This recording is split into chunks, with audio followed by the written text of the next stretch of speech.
বঙ্গোপসাগরের উপকূল থেকে শুভেচ্ছা জানাচ্ছে আমি মিঠুন রায়। আজকে আপনাদেরকে দেখাবো আসলে এই এলাকার যে বিশেষ কিছু চিত্র। আমি বর্তমানে আছি দুবলছরের একেবারে শেষ প্রান্তে, হচ্ছে বঙ্গোপসাগর। আমার সামনে কিন্তু এই যে বঙ্গোপসাগর দেখতে পাচ্ছেন, আর সামনে কিন্তু জেলেদের মাছ ধরা নৌকা আছে। এখানে যে সকল পর্যটকরা এসেছে, সামনে কিন্তু ওই যে দূরে অনেকে মাছ ধরতেছেন, আর অনেকে কিন্তু এখানে ঘোরাফেরা করছেন। দেখেন আসলে আপনাদেরকে দেখাচ্ছি।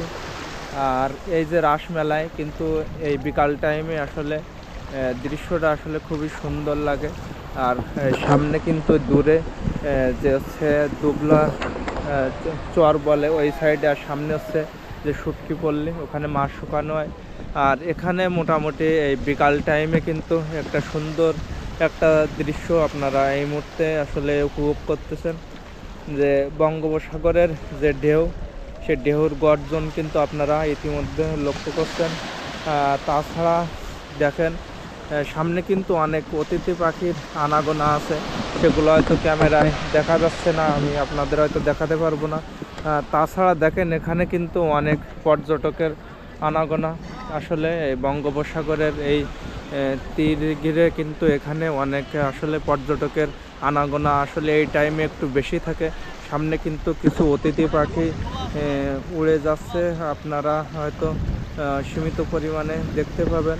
সামনে দেখেন এখানে আসলে ঝাঁকে ঝাঁকে এমন অতিথি পাখির আনাগোনা আসলে এই টাইমে দেখা যায়। আর এখানে হয়তো কক্সবাজারের মতন হয়তো সৌন্দর্য বা যে ঢেউ ফিল আপনারাও অনুভূতি না পেলেও এখানের পরিবেশটা কিন্তু আসলে অ্যাকচুয়ালি অনেক সুন্দর। যার কারণে কিন্তু এখানে দেখেন চারি সাইডে, আমি আপনাদেরকে যেদিকে দেখাচ্ছি সেদিকে দেখেন আসলে চারি সাইডে পর্যটকের আনাগোনা। সামনে কিন্তু আসলে ওই দূরে একটি টাওয়ার দেখা যাচ্ছে, ওখানে কিন্তু যে মেন যে রাস যে পূজা সেটাই কিন্তু হয়। আর সামনে অনেক দর্শনার্থীরা দেখতে পাচ্ছেন। আর দূরে কিন্তু যে আসলে বড় বড় লঞ্চ বা জাহাজ আছে, কিন্তু আসলে সেগুলো আপনাদেরকে দেখানো সম্ভব হচ্ছে না। আর এখানে কিন্তু সবথেকে একটা মজার বিষয়, এখানে আপনি আসলে কিন্তু এখানে কুল কিনারা দেখতে পারবেন না। সামনের দিকে যেদিকে তাকাবেন আসলে সেখানে কিন্তু ধোয়ার মতো দেখা যাচ্ছে, মানে ওই সাইডের কোনো মানে কোনো নিশানায় আপনি আর কি দেখতে পাবেন না। সেটাই কুল কিনারা দেখা যাবে না। একেবারে আমি শেষ পর্যায়ে দাঁড়িয়ে আছি। এখানে কিন্তু বঙ্গোপসাগর, আমার সামনে কিন্তু মেন যে বঙ্গোপসাগর সেটাই। আর মেন যে দুবলছর ওই যে অনেক দূরে, সেটা হয়তো আসলে দেখা যাচ্ছে না। এখন আপনারা যখন আসবেন এখানে সৌন্দর্য আসলে উপভোগ করবেন, আপনার আসলে খুবই ভালো লাগবে। আপনি ফ্যামিলি কিংবা একাকিত্ব যেভাবেই ভ্রমণ করতে চান না কেন, দুবলছর একটি পারফেক্ট জায়গা। দুবলছর, যা সাগরকন্যা সুন্দরবনের গভীরে অবস্থিত, বঙ্গোপসাগরের এক অপূর্ব সৌন্দর্যের আধার। এখানে সমুদ্রের ঢেউ যেন অবিরাম সঙ্গীতের মতো বয়ে চলে, কখনো শান্ত, কখনো উচ্ছ্বাসে ভরা। ঢেউগুলো যেন প্রাকৃতিক নিজস্ব এক ভাষার গল্প বলে চলে। দূর থেকে ভেসে আসা ঢেউয়ের গর্জন আর লবণাক্ত বাতাসের পরশ এই অপার সৌন্দর্যের যে কোনো ভ্রমণপ্রেমীর মন জয় করে নিতে সক্ষম।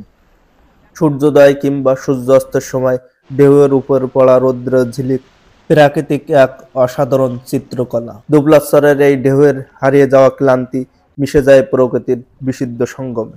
তাই আপনারা যারা এখনো দুবলাশ্বর ভ্রমণ করেননি, তারা খুব শীঘ্রই দুবলাশ্বর ভ্রমণে আসবেন এবং এই দুবলাশ্বরের প্রাকৃতিক সৌন্দর্য অবশ্যই উপভোগ করবেন। আমি আপনাদেরকে আসলে এতক্ষণে দেখাচ্ছিলাম যে আসলে বঙ্গোপসাগরের এই এলাকার যে বিশেষ সৌন্দর্য। আরও এমন এমন বিভিন্ন জায়গার সৌন্দর্য আপনাদেরকে প্রতিনিয়ত দেখাবো। আপনারা সবসময় থাকবেন আর আমার ভিডিওটি দেখতে থাকবেন। আর আজকে ভিডিও এই পর্যন্তই, দেখা হবে অন্য কোনো ভিডিওটির মাধ্যমে। সে পর্যন্ত আপনারা ভালো থাকবেন, সুস্থ থাকবেন।